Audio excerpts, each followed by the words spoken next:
At 05:37 hours on January 6, 1944, the first Allied naval guns opened fire on Fortress Europe. Heavy cruiser USS Quincy responded to a German shore battery that had revealed its position by firing too soon. Within minutes, the entire bombardment fleet joined in. Battleships, cruisers, destroyers, 800 naval guns from 16 inches to 4 inches thundered against German fortifications. Off Utah Beach, anchored exactly 10,000 yards from shore in water that should have been too shallow for a capital warship, sat HMS Erebus. Draft, 11 feet 8 inches. Displacement, 7,200 tons. Maximum speed, 12 knots. She looked like a floating gun platform because that was precisely what she was. Two 15-inch 42 caliber guns in a single massive turret dominated her bow. The turret alone weighed nearly 900 tons. The barbette beneath rose 24 feet above the waterline to extend firing range. At 05:50 hours, Erebus opened fire on the German battery at Barfleur. The guns elevated to 30 degrees. The massive turret rotated to bearing. Each shell weighed 1,929 pounds. Muzzle velocity, 2,450 feet per second. Maximum range, 40,000 yards. 22.7 statute miles. The shells arced through the pre-dawn darkness, invisible against the clouds, climbing to 30,000 feet before plunging downward. Flight time, 60 seconds. The first salvo fell 200 yards short. The second salvo straddled the battery. The third salvo struck home. Concrete casemates shattered. Reinforced bunkers collapsed. German gunners died or fled their stations.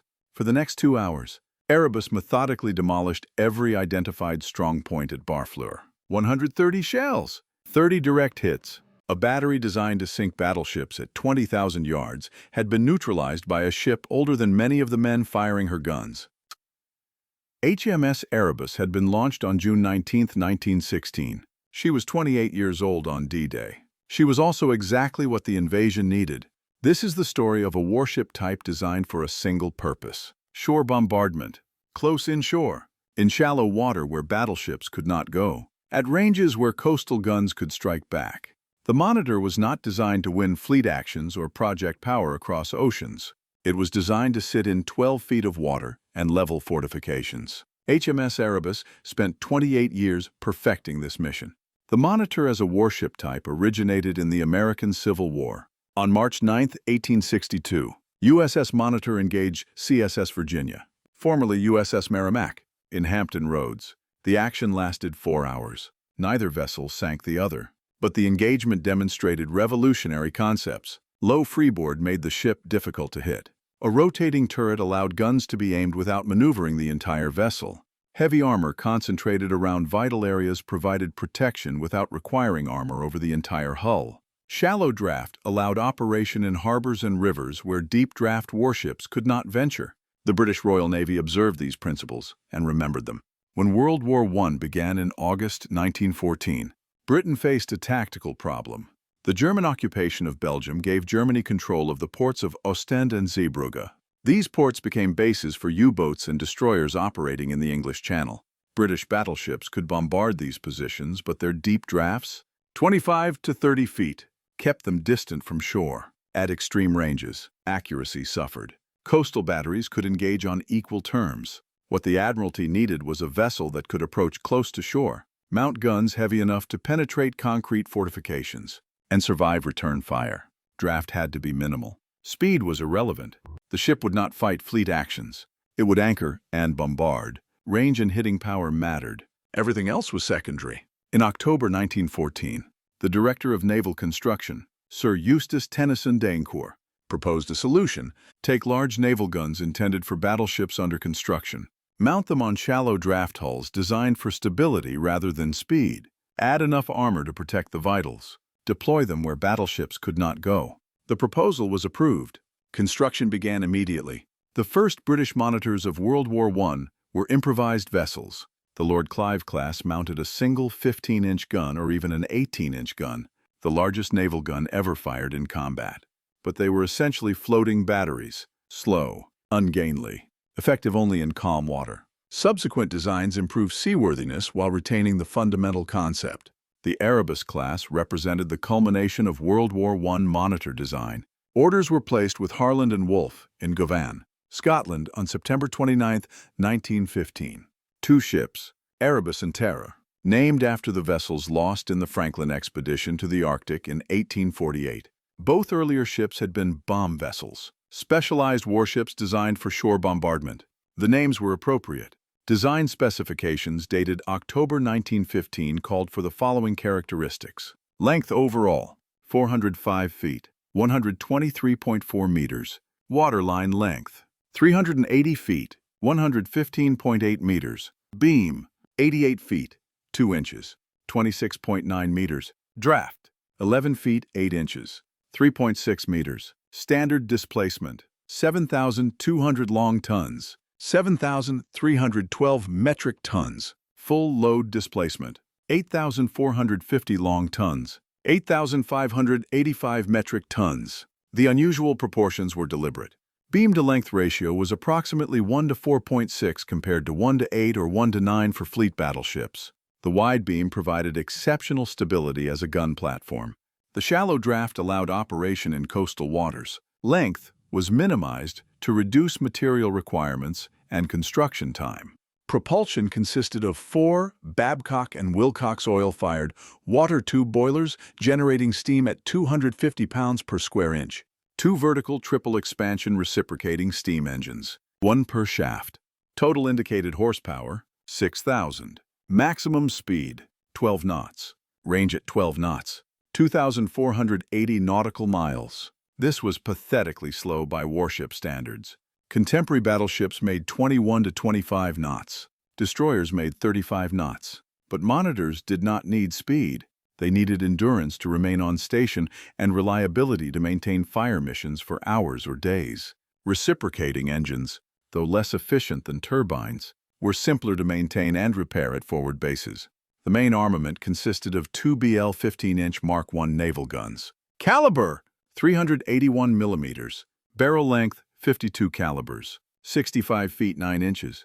Each gun weighed approximately 100 tons. The guns were mounted in a single twin turret originally intended as a spare for the battlecruiser HMS Furious. The turret arrangement was unique. Most monitors mounted guns in fixed or limited traverse mountings to save weight. Erebus mounted a fully rotating turret with 360 degrees of traverse. Elevation ranged from -5 degrees to +30 degrees. This provided exceptional flexibility. The ship could fire on any bearing without repositioning.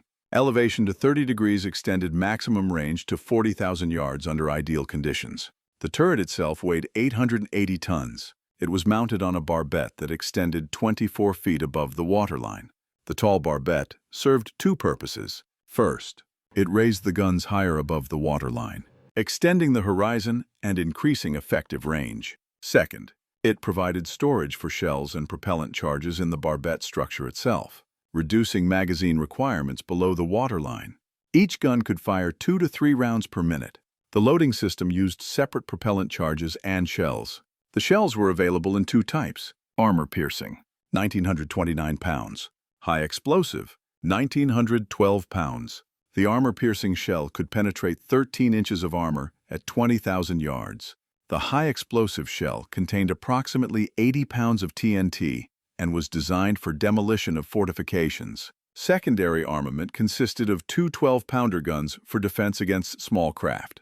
These were later supplemented with anti-aircraft weapons as aerial threats increased. By World War II, Erebus mounted 8 4-inch, 102mm dual-purpose guns, multiple 3-inch 76mm anti-aircraft guns, 40mm Bofors guns, and 20mm Oerlikon cannons. The armor scheme focused on protecting the vitals. Belt armor, 8 inches at the waterline tapering to 6 inches at the upper and lower edges. The belt extended from the forward barbette to the aft end of the machinery spaces. Deck armor ranged from 1 inch over the bow to 4 inches over magazines and machinery. The turret was heavily armored. Faceplate, 13 inches. Sides, 8 inches. Roof, 6 inches. The barbette received 8 inches of armor. This protection was adequate against cruiser-caliber guns and medium-shore battery fire. It would not withstand battleship main batteries. But battleships were not the threat.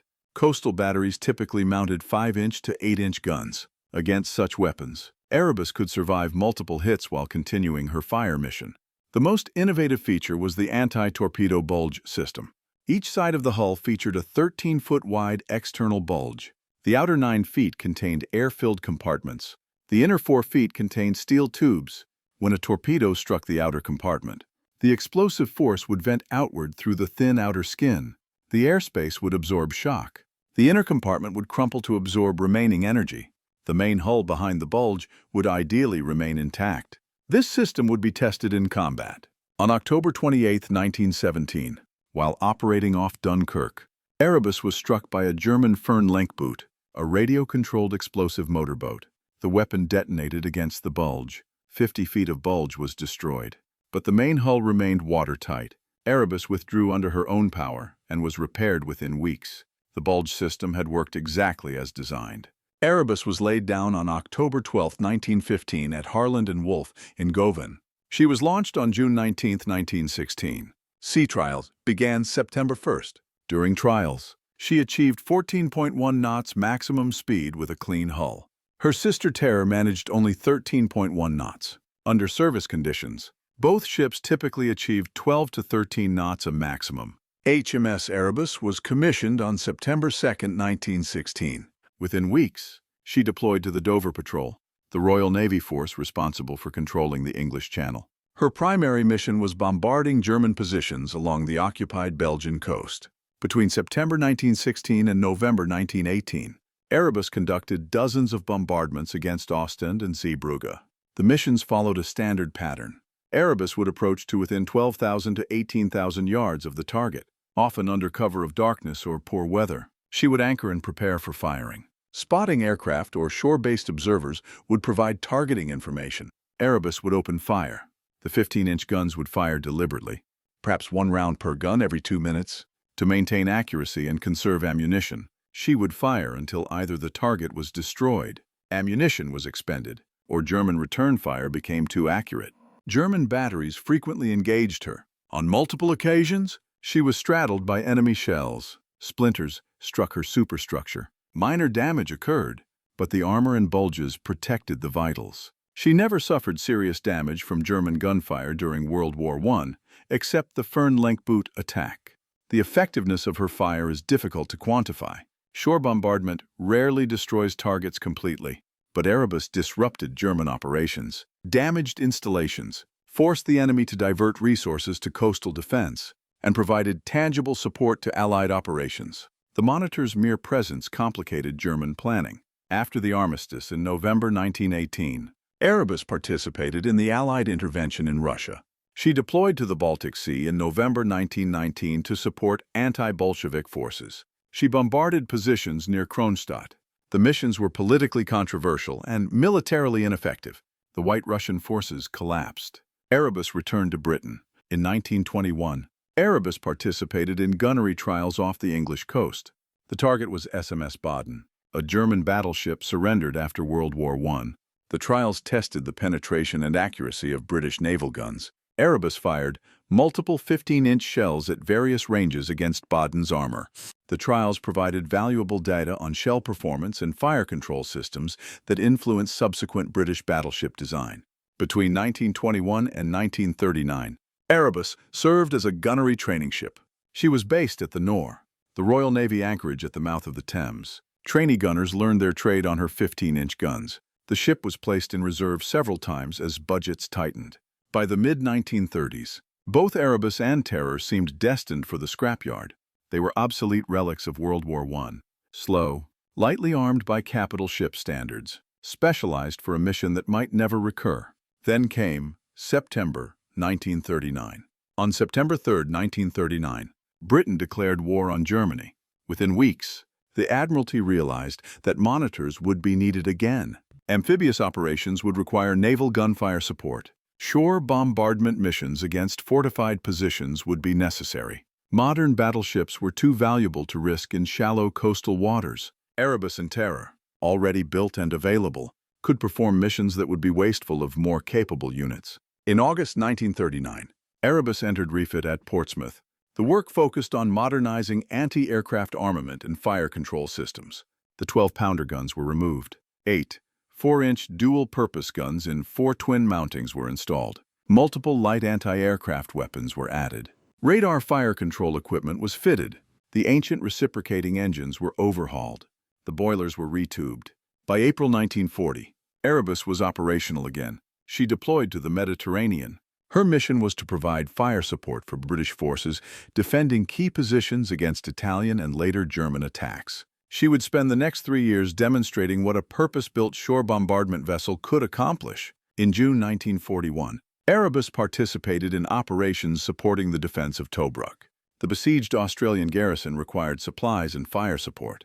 Erebus entered Tobruk harbor multiple times, running the gauntlet of Axis air attacks and coastal batteries. She bombarded German positions surrounding the fortress. Her 15-inch shells struck artillery emplacements, headquarters, supply dumps, and troop concentrations. German forces attempting to storm Tobruk faced the disruption of receiving 1-ton high explosive shells without warning. The risk was substantial. Tobruk harbor was well within range of German artillery. Erebus was anchored during bombardment missions. Unable to maneuver, she relied on her armor and luck. On several occasions, German shells straddled her. She suffered minor damage, but she kept firing. On April 9, 1942, Japanese carrier aircraft attacked Trincomalee, Ceylon. Erebus was in harbor during the attack. 91 Japanese bombers and 41 fighters struck. They destroyed British aircraft on the ground and in the air. They sank merchant vessels in the harbor. They targeted Erebus. 1 bomb struck near her, detonating close enough to cause casualties and damage, but not penetrating the armored deck. Erebus survived. Many ships did not. The Trincomalee attack demonstrated the vulnerability of surface ships to air attack, but it also demonstrated that well-armored vessels could survive near misses that would sink unarmored ships. Erebus was designed to absorb punishment. Her armor was not proof against direct hits from large bombs, but her compartmentation and damage control allowed her to survive attacks that would cripple or sink larger but less robustly constructed ships. In July 1943, Erebus participated in the invasion of Sicily. She provided fire support for British landings on the eastern coast. Her 15-inch guns demolished Italian coastal batteries and German strong points. She fired over 250 shells during the Sicily operation. At one point, German artillery at a range exceeding 20,000 yards engaged her. The exchange lasted 30 minutes. Both sides scored near misses. Neither scored decisive hits. Erebus withdrew when her mission was completed. During the Sicily bombardment, one of Erebus's 15-inch guns was damaged by a premature explosion of a high-explosive shell. The round detonated inside the barrel, destroying the rifling and rendering the gun inoperable. This was traced to defective fuses in American-manufactured ammunition. The gun could not be repaired at forward bases. For the remainder of the war, Erebus fought with 1 operational 15-inch gun. By late 1943, planning for Operation Overlord, the invasion of Normandy, was well advanced. Naval gunfire support was recognized as critical. The landing beaches would be heavily fortified. German coastal batteries commanded the approaches. Battleships and cruisers would provide the heavy bombardment, but there were not enough heavy units to engage every identified battery. Monitors offered a solution. Erebus and her sister Terror, along with the newer monitors HMS Roberts and HMS Abercrombie, would provide additional heavy gun support. Their shallow drafts allowed them to anchor closer to shore than battleships. Their guns were powerful enough to penetrate coastal fortifications. Their specialized design made them ideal for the mission they were built to perform nearly 30 years earlier. On June 5, 1944, Erebus departed Portsmouth as part of Bombardment Force O, assigned to support landings at Utah Beach. The force included battleships USS Nevada, USS Texas, and USS Arkansas, multiple cruisers, and numerous destroyers. Erebus was the oldest major warship in the invasion fleet. She was also, for her specialized mission, one of the most capable. The bombardment plan assigned specific targets to specific ships. Erebus was tasked with engaging the German battery at Barfleur. Designation: Widerstandsnest 61. The battery mounted 4 155mm guns in concrete casemates. Range to Utah Beach, 18,000 meters. The battery could devastate landing craft and the initial waves if not neutralized. Erebus anchored at 0515 hours on June 6 in position 14,800 meters northeast of Utah Beach. Water depth, 17 meters. Draft, 3.6 meters. She had over 13 meters of water beneath her keel. More than sufficient. A battleship would have required twice that depth. Erebus could position where battleships could not. At 0550 hours, Erebus opened fire. The single operational 15-inch gun elevated and fired. The massive recoil drove the ship sideways despite her anchors. Crew reported the shockwave from muzzle blast could be felt throughout the vessel. The shell arced toward Barfleur. Spotting aircraft radioed corrections. The second round fell closer. The third round struck the target.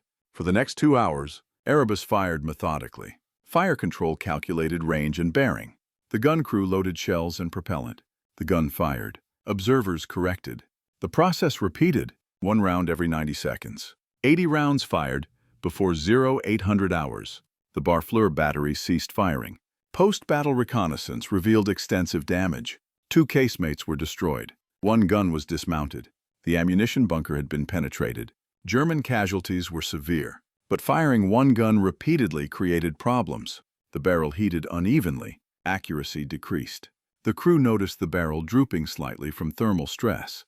They reduced the firing rate to allow cooling. Even so, by mid-morning, the gun's performance had degraded. Maximum effective range had decreased. Dispersion had increased. Erebus had fired her gun so intensely that the barrel was wearing out. At 0930 hours, Erebus shifted fire to the La Pernelle battery. This battery mounted 3 170mm guns. It had engaged USS Nevada and was scoring near misses on American landing craft. Erebus engaged at 16,500 meters. The 15-inch shells demolished 1 casemate completely. The battery ceased firing. Between June 6 and June 10th, Erebus fired over 400 15-inch shells at targets around Utah Beach. She engaged batteries at Barfleur, La Pernelle, Saint-Marcouf, and Crisbec. She supported advancing American troops by destroying strong points inland. She provided counter-battery fire against German artillery that engaged Allied ships. She remained on station almost continuously, anchoring to fire, then repositioning to new firing positions. On June 10th, she departed the bombardment area to replenish ammunition at Portsmouth. The single operational gun had fired so intensely that the barrel liner was severely worn. Accuracy had degraded substantially. The gun needed replacement or extensive repair. Neither was possible quickly. In August 1944, Erebus was assigned to bombard Le Havre. German forces in the port had been bypassed by the Allied advance but remained a threat. Reducing the port would require heavy naval gunfire. On August 10th, Erebus approached Le Havre and engaged German positions. The Germans were ready. The battery at Clos des Ronces, mounting 4 170mm guns in heavily reinforced casemates, opened fire at extreme range. The German gunners were experienced and their fire control was excellent. Erebus was straddled repeatedly. At 11:15 hours, a German shell struck Erebus amidships. The hit penetrated the deck armor and exploded in a crew space. Casualties were severe. Fires broke out. Flooding occurred in several compartments. Erebus withdrew under her own power but was heavily damaged. The single operational 15-inch gun was also damaged and could no longer fire. Erebus sailed to Portsmouth for repairs. The damage was extensive. Repairs required months. The worn gun barrel needed replacement. By the time repairs could be completed, the war in Europe would likely be over. Erebus returned to service in November 1944. Both 15-inch guns were now operational, though one was still the partially worn barrel from D-Day. She was assigned to support Operation Infatuate, the assault on Walcheren Island in the Netherlands. Walcheren controlled the approaches to Antwerp. Capturing the island was essential to opening Antwerp as a supply port. The fortifications on Walcheren were formidable. Concrete bunkers, thick walls, heavy guns. Erebus anchored offshore and systematically demolished German positions. She fired over 300 rounds during the Walcheren operation. Her shells penetrated casemates that smaller guns could not affect. The landing succeeded partly because Erebus had suppressed the coastal defenses. This was her final combat operation. On November 11, 1944, Germany surrendered. Erebus had served in 2 world wars. She had fired her guns in anger on 6 continents. She had survived bombs, torpedoes, mines, and shell fire. She had conducted shore bombardment missions in the English Channel, the Baltic, the White Sea, the Mediterranean, the Indian Ocean, and the Atlantic. She had accomplished the mission she was designed for in 1915. In 1946, the Admiralty evaluated Erebus for post-war service. The analysis was straightforward. She was 30 years old. Her engines were worn out. Her hull structure was fatigued. Maintaining her would be expensive. The Royal Navy in 1946 was being drastically reduced. Britain could not afford to maintain specialized vessels with limited missions. Modern aircraft could provide fire support more flexibly and at lower cost. The age of the Monitor was over. In July 1946, Erebus was sold for scrap. She was towed to the Thomas William Ward shipyard at Inverkeithing, Scotland. She arrived on January 29, 1947. Breaking up began immediately. The turret was removed. The armor was cut away. The hull was sectioned. Within months, nothing remained except scrap metal and memories. One element may have survived. Records suggest that one of Erebus's 15-inch guns was salvaged and later installed on HMS Vanguard, the Royal Navy's last battleship, commissioned in 1946. This cannot be confirmed definitively, but if true, a gun that bombarded German positions in World War I went on to serve in the last British battleship ever built. The lineage would be appropriate. The story of HMS Erebus reveals the nature of specialized warships. She was designed for a single purpose: shore bombardment in shallow water. Everything about her design served this purpose. Shallow draft for coastal operations. Wide beam for stability as a gun platform. Heavy guns to destroy fortifications. Adequate armor to survive, return fire. Minimal speed because speed was irrelevant. This specialization made her exceptionally good at her mission and nearly useless for anything else. She could not fight fleet actions. She could not operate in open ocean in heavy weather. She could not pursue submarines or screen carriers or conduct commerce raiding. But when the mission required sitting 12 feet deep in coastal water and leveling concrete bunkers at 20,000 yards, Erebus was perfect. The Monitor concept emerged from specific tactical requirements of World War I. The German occupation of Belgium created a need for vessels that could bombard shore positions from shallow water. The Monitor was the answer. Between 1914 and 1918, the Royal Navy constructed over 40 Monitors of various sizes. Most were improvised vessels using available guns and hulls. Erebus and Terror represented the most sophisticated Monitors of World War I. Purpose designed from the keel up. After World War I, most Monitors were scrapped. They were specialized vessels expensive to maintain for missions that might never recur. But Erebus and Terror survived partly by luck and partly because they were well designed and still serviceable. When World War II began, they proved their value. The missions they performed at Tobruk, Sicily, and Normandy justified their existence. Ships designed in 1915 remained relevant in 1944 because the fundamental requirement for shore bombardment had not changed. Compare Erebus to contemporary battleships. HMS Warspite, also present at Normandy, displaced 31,000 tons, mounted 8 15-inch guns, achieved 25 knots, and had served since 1915. Warspite was faster, more heavily armed, better protected, and more prestigious. But Warspite drew 28 feet. She could not anchor where Erebus could anchor. Her deep draft kept her distant from shore. At Normandy, Warspite engaged targets at maximum range. Erebus engaged targets at medium range. The difference in accuracy was significant. The specialized design also affected survivability. When Erebus was struck at Le Havre, she survived partly because her entire design emphasized damage control and survivability. Wide beam provided exceptional stability. Extensive compartmentation limited flooding. Low freeboard and minimal superstructure reduced the target profile. She was harder to hit and harder to sink than larger warships. The economic argument was equally compelling. Erebus cost approximately £1.2 million to build in 1916. A contemporary Queen Elizabeth-class battleship cost over £3 million. Erebus provided 66% of the main battery firepower at 40% of the cost.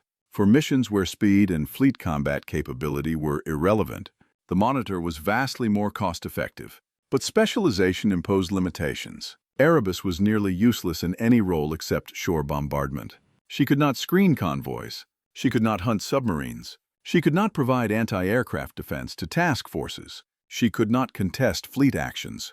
Her 12-knot maximum speed meant she could not even flee from threats. If enemy battleships or cruisers appeared, Erebus would be helpless. Her survival depended on air superiority and destroyer screens. This dependence on support limited where monitors could operate.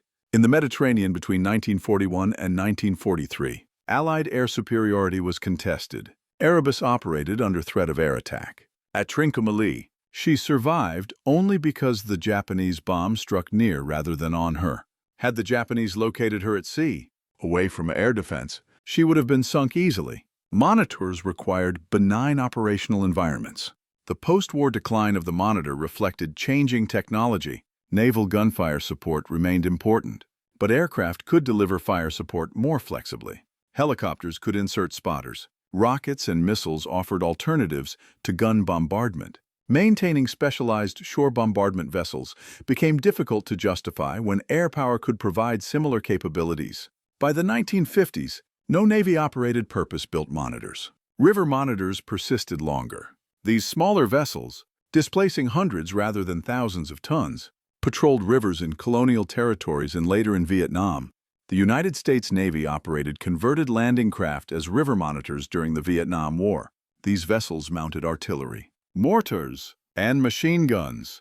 They provided fire support for riverine operations where larger ships could not go, but they bore little resemblance to HMS Erebus except the name and the mission. Today, no monitors exist in active service anywhere.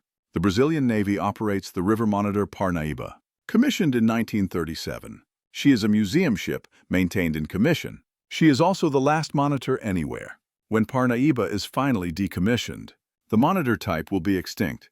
The legacy of HMS Erebus exists in the concept of the fire support ship. Modern navies still require naval gunfire support for amphibious operations. Some navies maintain destroyers or cruisers configured for shore bombardment.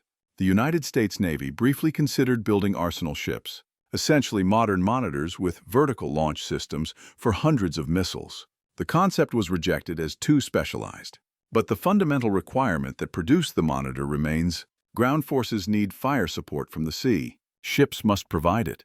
The 15-inch guns that armed Erebus represented the standard heavy gun of British battleships throughout World War I and into World War II. Queen Elizabeth-class battleships mounted 8 15-inch guns. Revenge-class battleships mounted 8 15-inch guns. The gun was reliable, accurate, and powerful. It could penetrate heavy armor at long range and demolish fortifications with high explosive shells. That such weapons were mounted on small, specialized platforms like Erebus demonstrated British pragmatism. Use what works. Build platforms suited to the mission.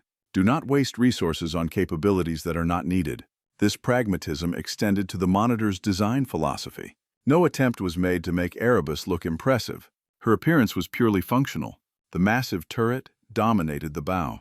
The superstructure was minimal. The hull was boxy. She looked like a floating turret because that was essentially what she was. Form followed. Function, absolutely. The result was a vessel that appeared ungainly but performed superbly in her intended role. Crew accounts describe life aboard Erebus as uncomfortable but bearable. The wide beam made her stable in moderate seas but caused severe rolling in storms. The shallow draft and low freeboard meant green water swept the decks in heavy weather. The crew berthing was cramped. The reciprocating engines were noisy and vibrated constantly. Ammunition handling was backbreaking work. Each 15-inch shell weighed nearly a ton. Moving them from magazines to the guns required strength and endurance. But the crew took pride in their unusual ship. They knew Erebus could accomplish missions that larger. Faster. More famous ships could not. They knew her shallow draft and specialized design gave her unique capabilities. They knew that when ground troops needed fire support in coastal waters, Erebus could deliver it reliably. This pride sustained morale through uncomfortable conditions and dangerous missions. The gunnery was skilled work. Firing 15-inch guns at targets 15 to 20,000 yards distant required training and experience. Spotting corrections came from aircraft or shore observers. The gun crew had to calculate range, bearing, and elevation based on these corrections: wind, air temperature, propellant temperature, and barrel wear all affected accuracy. The crew developed expertise through repetition. By 1944, Erebus's gun crews were among the most experienced in the Royal Navy at shore bombardment. The fire control system evolved throughout Erebus's service. In World War I, she relied on optical rangefinders and manual calculations. By World War II, She had radar fire control. The Mark 8 fire control radar could detect shore targets at 20,000 yards. Combined with optical observation and aircraft spotting, the radar provided accurate firing solutions even in poor visibility. This technological improvement dramatically increased effectiveness. The impact of shore bombardment is difficult to measure precisely. Shells destroyed some targets completely. Others were damaged, but not eliminated. Many German positions suppressed by bombardment resumed firing after ships withdrew, but the cumulative effect was significant. German defenders faced disruption of communications, destruction of supplies, casualties among crews, and the psychological stress of receiving one-ton shells without warning. Even when bombardment did not destroy targets, it degraded their effectiveness. At Normandy, the bombardment plan assigned specific ships to specific batteries. Erebus engaged batteries at Barfleur and La Pernelle. Both batteries were neutralized during the critical early hours of June 6th. They did not fire on landing craft or troops on the beaches. Other batteries that were not effectively engaged did fire and caused casualties.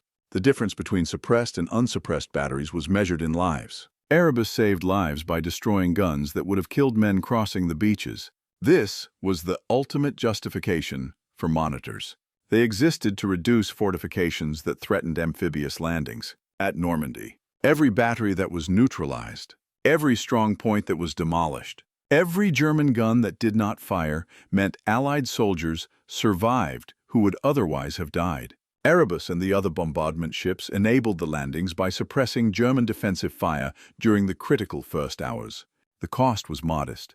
800 naval guns fired approximately 100,000 shells on D-Day. Erebus fired 130 shells from one gun. Her contribution was small in absolute terms but significant in effect.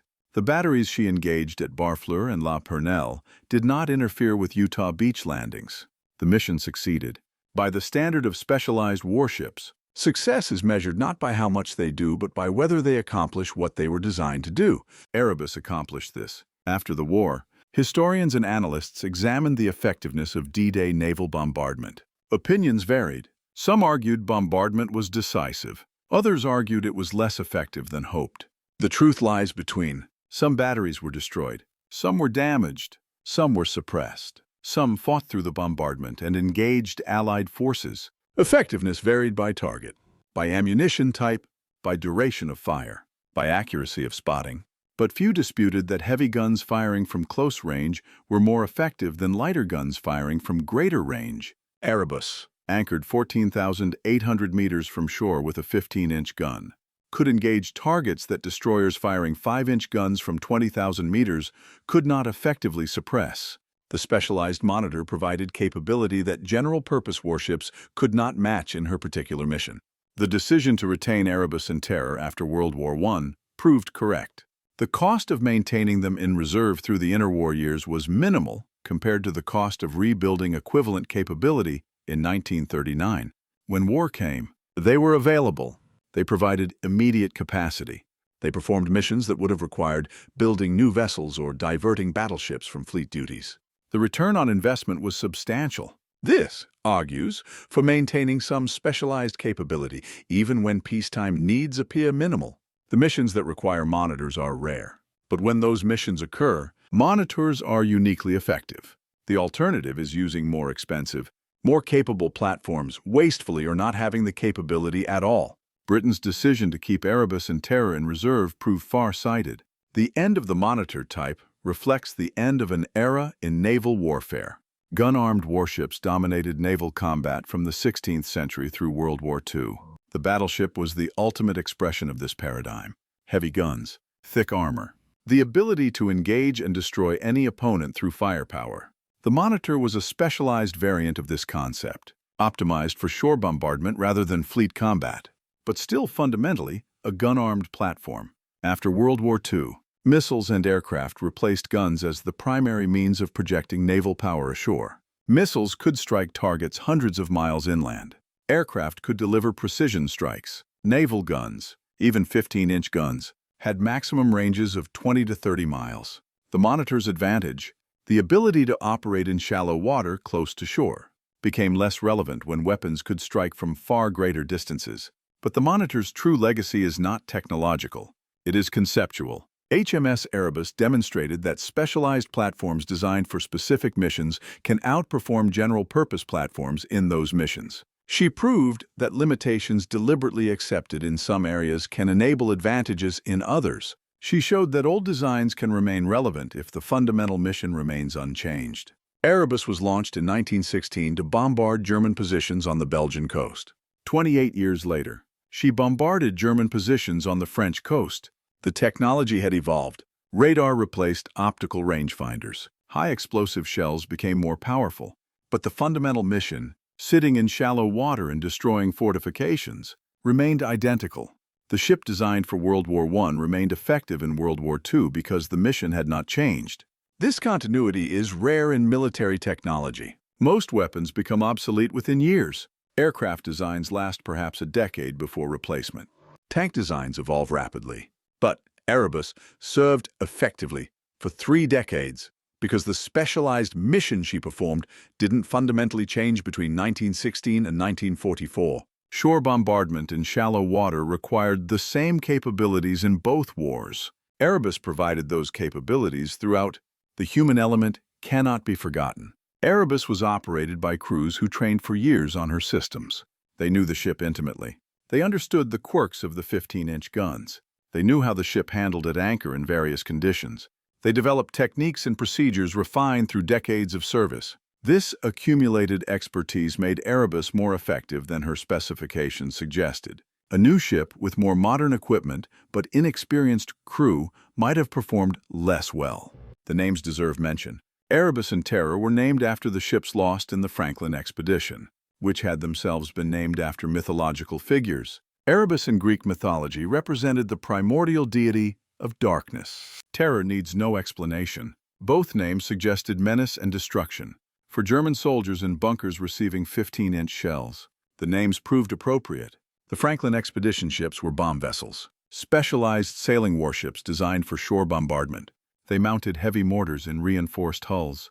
The World War I monitors that inherited their names were spiritual successors. Different technology, same mission. The naming connected 3 centuries of British naval tradition. Specialized bombardment vessels served under these names from the 18th century through World War II. When Erebus was broken up in 1947, the lineage ended. No subsequent Royal Navy ship has carried the name. The tradition of shore bombardment monitors ended with her. The Brazilian river monitor, Parnaíba, remains the last monitor anywhere. When she is finally decommissioned, the entire type will exist only in history books and museums. The lessons of HMS Erebus remain relevant. Specialized platforms for specialized missions retain value. Accepting limitations in some areas enables advantages in others. Old platforms can remain effective if missions remain constant. Institutional knowledge and crew expertise matter as much as technology. Sometimes the ungainly, slow, ugly ship does the job better than the fast, modern, impressive ship, because the ugly ship was designed specifically for that job. At 0550 hours on June 6, 1944, one 15-inch gun fired from HMS Erebus toward the Barfleur battery.